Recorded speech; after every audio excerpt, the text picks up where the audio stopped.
नाज़रीन आदाब, आप देख रहे हैं ईटीवी का ख़ास प्रोग्राम ये गुलसितां हमारा। नाज़रीन आज फिर एक ख़ास प्रोग्राम को लेकर आपके बीच हाजिर हुए हैं। आज ईटीवी की टीम उत्तर प्रदेश के तारीखी शहर मेरठ में मौजूद है। दोस्तों, मेरठ एक तारीखी शहर और इसे जालों की सरजमीन के नाम से तो हर कोई जानता है, लेकिन यहाँ पर हर कदम पर मोहब्बत की जो दास्तान लिखी जाती है, जहाँ पर कौमों को साथ लेकर चलने की बात की जाती है, इस तरह की रोशन मिसालें हिंदुस्तान के दूसरे शहरों में कम देखने को मिलती है। दोस्तों, आज ऐसे ही एक स्टोरी से हम आपको रूबरू करवाएंगे। एक ऐसी लड़की थी जो दोनों पैरों से माजूर है, लेकिन उसने ऐसी कोशिश की जहाँ पर मुश्तरका तहजीब का संगम होता है। आइए डालते हैं एक नज़र। कायनात अजायबात कुदरत से भरी हुई है। इंसान अगर गौर की आँखों से देखे तो कुदरत के हर जर्रे से न सिर्फ उसका ज़हूर होता है, बल्कि कायनात की हर शय खालिक कायनात की हम्दो सना करती हुई नजर आती है। खालिक कायनात ने कायनात की तख्लीक एक खास हिकमत और खास मकसद के लिए की है। उसने दुनिया में इंसान को पैदा करने से कब्ल उसकी तमाम आसाइश को मलहूज रखा, ताकि उसकी तख्लीक में सबसे अशरफ इंसान को दुनिया में जाने के बाद किसी किस्म की मुश्किलात से दो चार न होना पड़े और इंसान अपने रब्बे कायनात की हमदो सना कर सके। खालिक कायनात ने इस कायनात में कितनी मखलूक को पैदा किया है, ये तो कोई नहीं जानता है, लेकिन दुनिया इस बात को जरूर जानती है कि खालिक कायनात ने अपनी मखलूक में जिसको अशरफुल मखलूकात का दर्जा दिया है वो इंसान है। अल्लाह ने इंसान को एहसास के नर्म और नाजुक रिश्ते से आशना किया है। यही वजह है कि इंसान ने जब से शऊर संभाला है तभी से न सिर्फ साथ मिलकर रहने और एक दूसरे के गम और खुशी में शरीक होने और माशरे का तस्वुर भी वजूद में आया है। इंसान के साथ रहने और साथ मिलकर काम करने के इसी जज्बे से समाज में आपसी भाईचारा आखूर जो वस्तों का जो वसी ताना बाना तैयार हुआ है, उस हसीन दुनिया का हुस्न उसी से दो बाला नजर आता है। इंसानी तहजीब के इसी हसीन और नाजुक रिश्ते को देखते हुए ही वकील भोपाली ने क्या खूब कहा है, अगर ज़ौक़े तामीर में पुख्तगी है बनाएगी बिजली मेरा आशियाना। इस शेर के मज़ाक इंसान ने इंसानियत की बका और इंसानी रिश्तों की हुर्मत के लिए जो कदम उठाए, ये उसी का फैजान है कि आज दुनिया में मादा परस्ती का गलबा होने के बावजूद इंसानियत भी जिंदा है और इंसानी रिश्तों का तक़द्दुस भी बाकी है। जब इंसान अपने ज़ाती अफकार, नजरियात और मजहब की कैदोबंद से आज़ाद होकर इंसानी खिदमत के लिए कदम उठाता है, तो उसके कदम न सिर्फ शर को लगाम लगा देते हैं, बल्कि जमाने में इंसानियत सुरखरू होती है। मेरठ सूबा उत्तर प्रदेश का एक कदीम तारीखी शहर है। इस शहर को तारीख के औराक में मुख्तलिफ हवालों से जाना जाता है। इस सरजमीन को जालों की सरजमीन के नाम से भी जाना जाता है, लेकिन ये शहर वफा का शहर भी है और यहाँ के बाशिंदों ने यहाँ पर मुश्किल दौर में अपनी कोशिशों से वफा के फूल खिलाए हैं। मेरठ तो हमारा तारीखी शहर है और मैंने जब से यहाँ एक तरह से होश संभाला तो मैं तो तभी से देख रहा हूँ हमारे तो यहाँ लोग सब मिलजुल के मोहब्बत से रहते रहे हैं। यहाँ दुकानें भी ज़्यादातर गैर मुस्लिमों की थी इन मुस्लिम इलाक़ों में, और पूरा गुदरी बाज़ार और ये सब, तो दूर दूर तक ये पता ही नहीं लगता था कि कौन हिंदू है कौन मुसलमान है। आपस में उसी तरह के मरासिम थे हम लोगों के, एक दूसरे से मिलना जुलना था और पूरे शहर में इसी तरह का माहौल था। लेकिन चंद सालों से कुछ ऐसे हालात पैदा हो गए कि सब लोग कुछ अलग अलग बस्तियाँ बना के रहने लगे, कुछ अलग दूसरी जगह चले गए, तो वो बड़ा एहसास होता है। खालिक कायनात ने इंसान के सीने में जो धड़कता हुआ दिल रखा है, उसे नर्म और नाजुक एहसास के साथ पास वफा का लिहाज रखने का शऊर भी बख्शा है। यही एहसास इंसान को अशरफ बनाता है। ईटीवी के नाजरीन, ईटीवी के इस खास प्रोग्राम ये गुलिस्तां हमारा में आज जिस स्टोरी को देख रहे हैं, उसका ताल्लुक भी मेरठ से है। ये एक ऐसी हकीकी कहानी है जिसने न सिर्फ मुश्तरका तहजीब को फरोग मिलता है, बल्कि उस पर मुहज़्ज़ब समाज को फख्र का एहसास भी होता है। मगरिबी उत्तर प्रदेश के जिस शख्स ने भी शबाना और उसकी कारकिर्दगी की दास्तान को सुना, वो तारीफ किए बगैर नहीं रह सका। शबाना जिस बच्ची ने ये काम किया है, हकीकत में वही हिंदुस्तान की एक वफ़ादार लड़की है और हकीकत यही है कि हम नेशनल इंटीग्रेशन के लिए जो काम करते हैं वही अपने देश का काम है, क्योंकि फ़ी ज़माना इस बात की शदीद ज़रूरत है, शिद्दत से इस बात का एहसास हम करते हैं कि नेशनल इंटीग्रेशन के लिए जितना भी हम वर्क कर सकें वो कम है। और उसकी ज़िंदा मिसाल शबाना हमारे सामने आती हैं। शबाना ने अपने साथियों की मदद से, अपने पेंशन से, जो एक बहुत मीगर इनकम है, बहुत थोड़ी सी इनकम है नाबीना लोगों के लिए और जो फिज़िकली हैंडीकैप्ड लोग हैं उनके लिए एक ऐसा इदारा कायम कर दिया जो हमेशा एक मिसाल बना रहेगा। ऐसी मिसालें हमारे यहाँ मिलती तो हैं देखने को, मगर कम मिलती हैं। उसके बावजूद ऐसी मिसालें भी देखने को मिलती हैं, किसी भी एक मज़हब के इंसान दूसरे मज़हब के लिए अपनी पूरी कुर्बानी देने के लिए हमेशा तैयार रहता है। कोशिश को और शबाना को मैं अपना सलाम पेश करता हूँ। इन लोगों की वो मिसाल है कि सुनहरा बाब कहना चाहिए तारीख़ का, मेरठ में ये रकम कर दी है शबाना ने।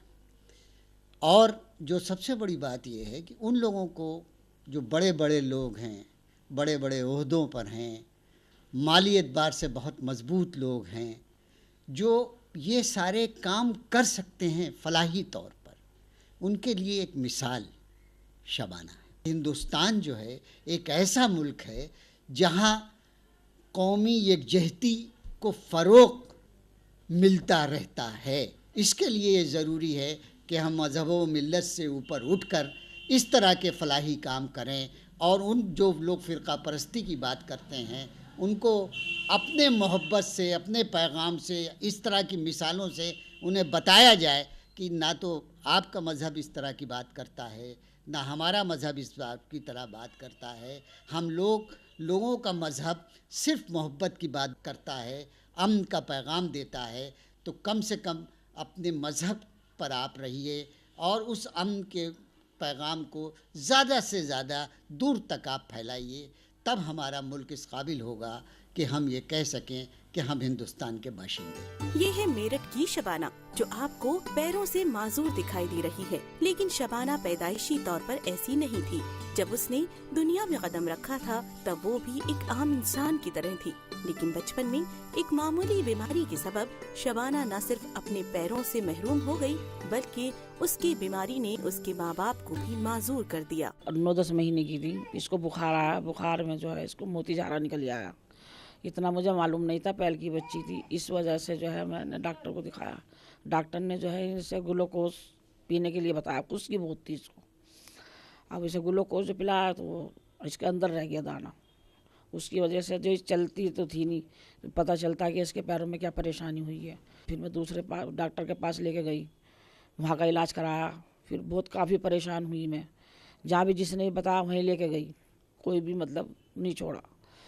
हापुड़ भी लेके गई, वहाँ से जो है इसने मतलब 19-20 फ़र्क लगा। जो 19-20 फ़र्क शुरू में लगना था वो लग गया। फिर बाद में जो है कई महीने दवाई खिलाई, नहीं लग पाया। उससे ये इतना हो गई कि मतलब ये खड़ी हो सकती थी।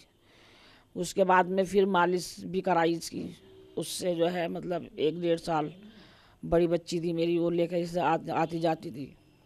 उससे ये इतना हुई है कि मतलब ये बैसाखी से चलने लगा है। वैसे ये है कि हमने मतलब अस्पतालों में भी दिखाया, सब जगह दिखाया, पर इससे ज़्यादा कामयाबी नहीं मिली। आइए प्रोग्राम के दूसरे हिस्से में आपको ले चलते हैं और आपको बताएंगे कि जब शबाना ने इस तरह से सफ़र शुरू किया तो वालिद के इंतकाल के बाद वो कौन सी मुश्किलात थी जिसने उसके रास्ते को रोकने की कोशिश की, लेकिन वो रास्ते रुक नहीं सके, बल्कि उसने अपनी हिम्मत से नए नए रास्तों को हमवार करने का काम किया। वो सफ़र क्या है ये तो हम जानेंगे, लेकिन उससे पहले छोटा सा ब्रेक। मिलते हैं ब्रेक के बाद।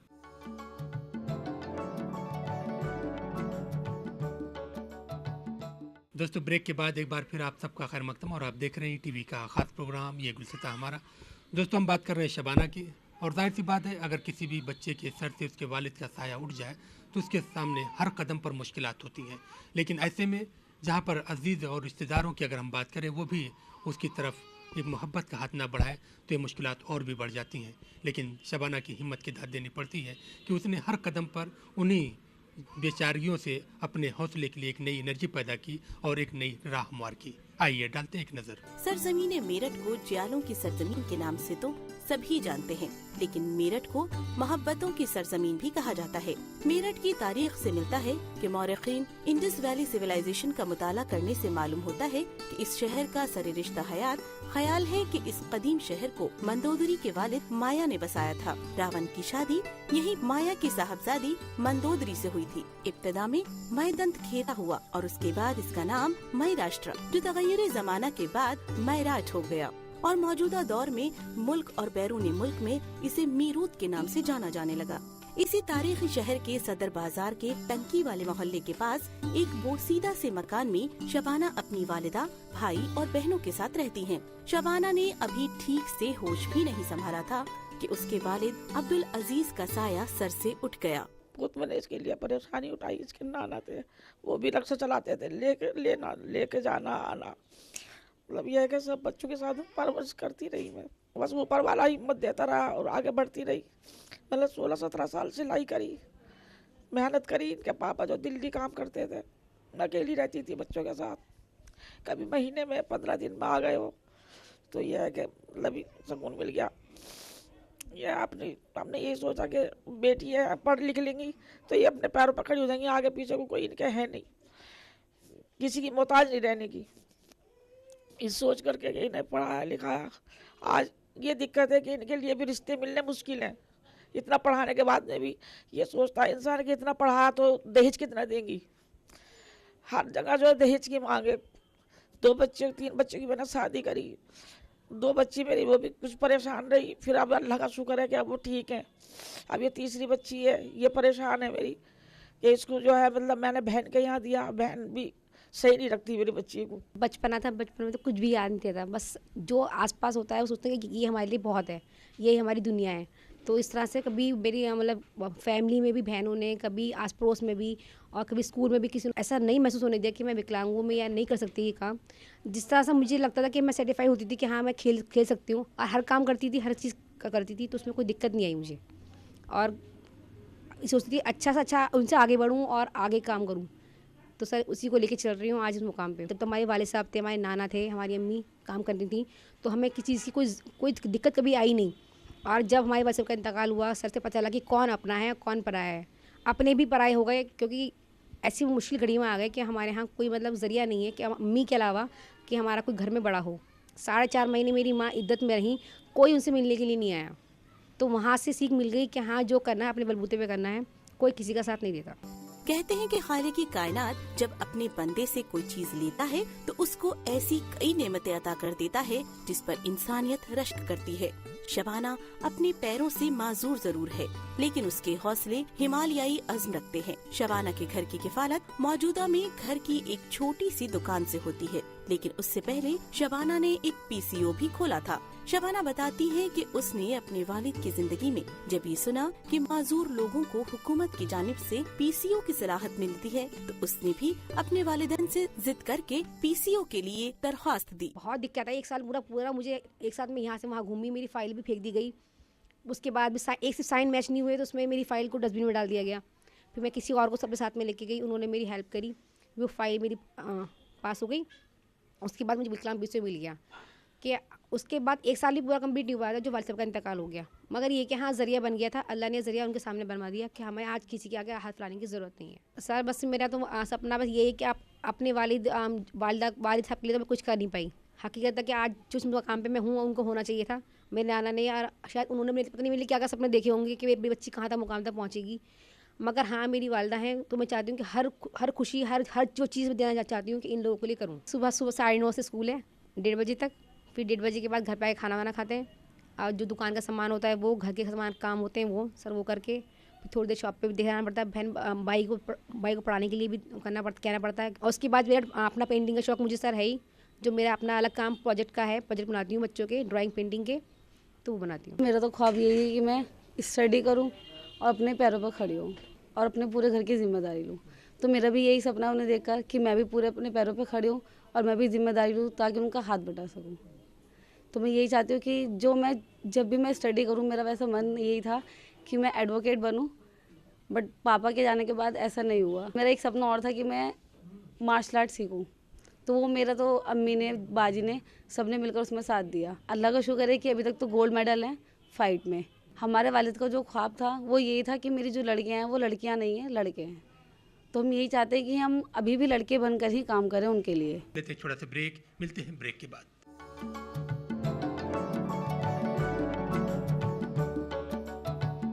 दोस्तों, एक कोशिश न सिर्फ इंसान की ज़िंदगी को बदल सकती है बल्कि समाज को भी बदल सकती है। शबाना और उसके दोस्तों ने मिलकर एक ख्वाब देखा कि जो दुख उनकी ज़िंदगी में आए वो किसी और इंसान की ज़िंदगी में नहीं आए। इसी को देखते हुए उन्होंने एक स्कूल शुरू किया उन बच्चों के लिए जिनकी ज़िंदगी की उम्मीद की रोशनी ख़त्म हो गई थी। कैसे सफ़र वो शुरू हुआ, आइए डालते हैं एक नज़र। शबाना की जिंदगी मेरठ के सदर बाजार के करीब टंकी मोहल्ला में तो जैसे तैसे गुजर रही थी, लेकिन 2 साल पहले शबाना के सामने एक ऐसा वाकया पेश आया जिसने उसे तोड़ कर रख दिया। शबाना बताती है कि 2 साल कबल बिसारत से महरूम बबीता और उसके दूसरे माजूर दोस्तों के नाम के साथ जब कुछ आँख वाले लोगों ने नाज़ेबा हरकत की तो उसकी हरकत के खिलाफ स्कूल मैनेजमेंट से शिकायत की गई। तो उन्होंने उस टीचर पर कोई कार्रवाई करने के बजाय उन सभी बच्चों को स्कूल से निकाल दिया। फिर क्या था, शबाना ने अपनी सहेलियों के साथ मिलकर मेरठ में बिसारत से महरूम बच्चे और माजूर बच्चों के लिए एक स्कूल खोलने का फैसला किया ताकि वो उन बच्चों को किसी किस्म के इस्तेहसाल से बचाया जा सके और उन्हें एक अच्छे माहौल में तालीम के जेवर से आरास्ता भी किया जा सके। शबाना ने माजूर बच्चों के लिए अपने जिस मिशन का आगाज किया है ये अभी इब्तिदाई मरहले में है और अभी तक उस स्कूल में जो बच्चे दाखिल हुए हैं उनका ताल्लुक गर्चे शबाना के मजहब से तो नहीं है, लेकिन शबाना कहती है कि उसके स्कूल में आने वाले सभी बच्चे माजूर हैं और सभी इंसान हैं। वो सिर्फ और सिर्फ इंसानियत के रिश्ते को जानती है और यही वो रिश्ता है जो इंसानी रिश्ते को अजीम बनाता है। उन्हीं बच्चों को लेकर हमने यहाँ शुरुआत करी थी। एक उसमें रोहित है और एक बबीता है, तो इन लोगों से हमने स्टार्ट करा। तो आज हमारे पास 9 बच्चे हैं सर। हम चाहते हैं कि, और हकीकत में ये है कि बच्चे जो हमारे यहाँ आ रहे हैं ना, उनके पेरेंट्स भी, उनके अंदर की आत्मा मर चुकी है कि हमारा बच्चा कुछ नहीं कर पाएगा। और जबकि आज देखो, आज हमने उनकी वीडियो बनाई है, बच्चे पढ़ते हैं, सब कुछ करते हैं, डांस भी करते हैं, एक्टिविटी में बहुत अच्छे हैं, कंप्यूटर भी करते हैं। तो बताइए आप, उनके पेरेंट्स देखते बहुत खुश होते हैं। सारे फिजिकल हैंडीकैप है, जिसमें कि डेफ एंड डम तो है ही, गूंगे बहरे तो हैं ही, वो साथ में किसी का एक पैर भी खराब है, किसी का एक हाथ भी खराब है। सोसाइटी के लिए हमने सर अपनी विकलांग पेंशन इकट्ठी करी है। शबी जरा मैम की भी आती है, मेरी भी आती है, तनु मैम की भी आती है, अनुज शर्मा है उनकी भी आती है, और एक रश्मि मैम है, वो तो नॉर्मल है, उनकी खैर नहीं आ रही पेंशन। हम लोगों ने एक पेंशन से इकट्ठा करके हमने वो रजिस्ट्रेशन करवाया। और जो हमारे ज़रूरत सामान का होता है तो हम उसी को इकट्ठा करते हैं एक बार, और उसी से हम लोग करते हैं। बच्चों से लिए हम बच्चों से कुछ भी फीस नहीं लेते, क्योंकि हमारे लिए सोचते हैं कि इनको कम से कम बच्चा ऐसा मुकाम पे हाथ से पहुँच जाए, चाहे लड़की हो चाहे लड़का हो, कि उसको कल को किसी चीज़ की दिक्कत ना आए। दोस्ती भी किसी से करते हैं तो हम किसी से नाम नहीं पूछते उसका कि भाई आप हिंदू हैं या मुसलमान हैं, आपकी बिरादरी क्या है, कुछ नहीं। इंसानियत का रिश्ता होता है या इंसानियत के जुड़ जाता है सर। यही है कि ये बच्चे कुछ काबिल बने, हमारे थ्रू, हमारे पास कुछ इनके लिए ज़्यादा देने के लिए तो है नहीं, बस एजुकेशन ही है जो कि हम इन्हें दे सकते हैं। मन में इच्छा है कि मन को इन बच्चों को ऐसा पढ़ाएं लिखाएं, इन्हें किसी काबिल बनाएं। लोगों से मदद करती हूँ कि वो बच्चों की मदद करे ज़्यादा से ज़्यादा, और उनकी मदद करे जो हो सके उन्हें, और बच्चों को काबिल बनाने में हमारा साथ। इन बच्चों को सिखाने का एक उद्देश्य ये है कि जो कुछ भी हमें आता है हम इन्हें शिक्षित करें।